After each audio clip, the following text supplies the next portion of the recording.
Okay, that's one of the questions we'll ask the speaker and talk to reporters here because the podium behind me in just a matter of minutes. He has advised the House that it will come back within 36 hours after the Senate acts, or the House has been out of session since September 19th amid this standoff. But the first big question is when the Senate will give final passage to this bill, which cleared a key procedural hurdle last night by the narrowest of margins, with 60 votes, 8 Democrats voting in favor of advancing this package. But in order to get to a final vote, it would require all 100 senators to actually agree to schedule that vote. So that could take some time, which also could mean that this could push reopening the government until sometime perhaps in the middle of the week, maybe a little bit later. That is a key question. Also, the political fallout of all of this. We're seeing a lot of pushback on the left flank of the House and Senate Democratic caucus, other Democrats who believe the deal that was ultimately cut was not sufficient because what Democrats who voted for this bill ultimately agreed to was not to include an extension of those expiring Obamacare subsidies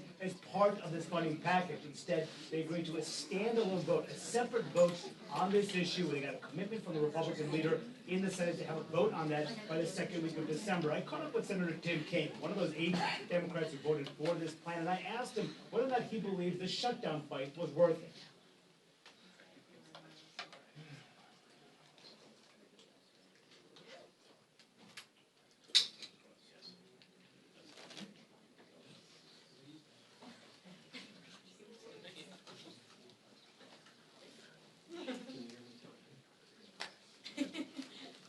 Heads up.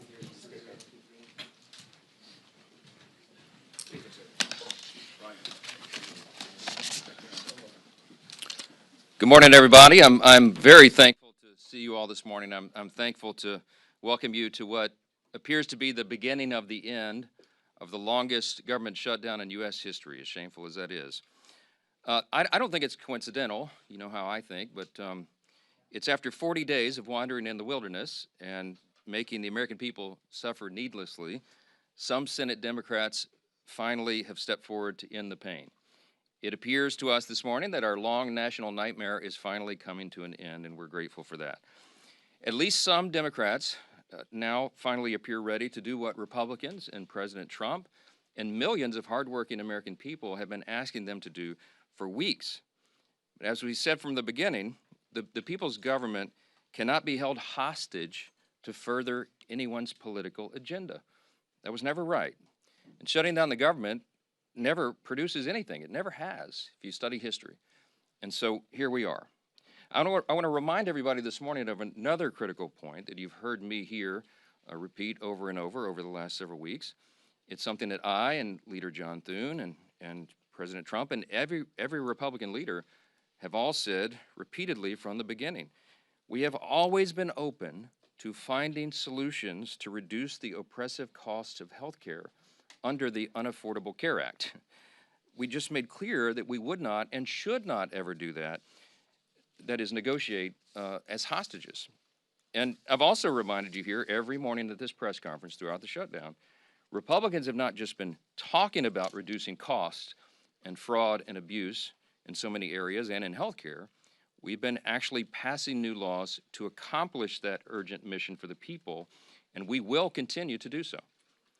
So here's where we are by way of schedule, just so you know, you're following. And if you're not at home, if you're waking up to this good news this morning, the Senate's vote late last night of 60 to 40 opens the door now. The Senate is moving forward on an amended House CR, a continuing resolution, that will reopen the government until January 30th. Added to that are provisions to fully fund SNAP provisions through the end of the next fiscal year, which is September 2026, guaranteed back pay for all federal workers who have been made to endure these hardships over the last several weeks. And it also includes passage of 3 appropriations bills, which we're grateful to be moving through the process. That is the Military Construction Veterans Affairs bill, it's the Agriculture bill, and the Legislative Branch bill. The Senate will be back in session this morning to finish their job, and we're certainly praying that they do. They'll need unanimous consent from all senators to fast-track their final vote. As you know, there are some procedural hurdles that one or more could throw in the way, but we certainly hope that they won't do that because so many people across this country are desperate for the government to reopen. At the very moment that they do that final vote, I will call all House members to return to Washington as quickly as possible. We'll give a 36-hour formal and official notice so that we can vote as soon as possible to pass the amended CR bill and get it to the president's desk. As you all know, and he said as recently as last night, I was with him, and he told the press, he said, we want to get the government open. He's very anxious to get the government reopened and to end the Schumer shutdown. We all are. With regard to the travel challenges, I spoke yesterday at some length with Transportation Secretary Sean Duffy, my former colleague and good friend, and he lamented the serious situation that we have with air travel in the U.S. He's bent over backwards, as all members of the administration and the cabinet have done in all of their areas of jurisdiction, to try to keep the government working for the people and to mitigate the pain and the harm. But the problem we have with air travel is that our air traffic controllers are overworked and unpaid, and many of them have called in sick. That's a very stressful job, and even more stressful exponentially when they're having trouble providing for their families. And so air travel has been grinding to a halt in many places. And as of Sunday, nearly half of all domestic flights and U.S. flights were either canceled or delayed. And it's a very serious situation. So I'm saying that by way of reminder. I'm stating the obvious to all my colleagues, Republicans and Democrats in the House. You need to begin right now returning to the Hill. We have to do this as quickly as possible. Now, we look forward to the government reopening this week so Congress can get back to our regular legislative session. We have a lot of business to do, as you all know, and we will be working in earnest. There'll be long days and long nights here for the foreseeable future to make up for all this lost time that was imposed upon us. I want to close with something that's important. I think it's important to say that this is genuine. I mean this sincerely. We applaud the 7 Senate Democrats and 1 independent senator who did the right thing. They decided to put principle over their personal politics. And my urgent plea of all my colleagues in the House, and that means every Democrat in the House, is to think carefully, pray, and finally do the right thing and help us to bring an end to the pain of the American people.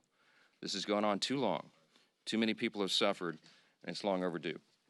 That's the update I wanted to give you this morning. There are probably lots of questions, but I'm going to get a lot of my own questions answered later today, so stay tuned for more. Thanks so much. Speaker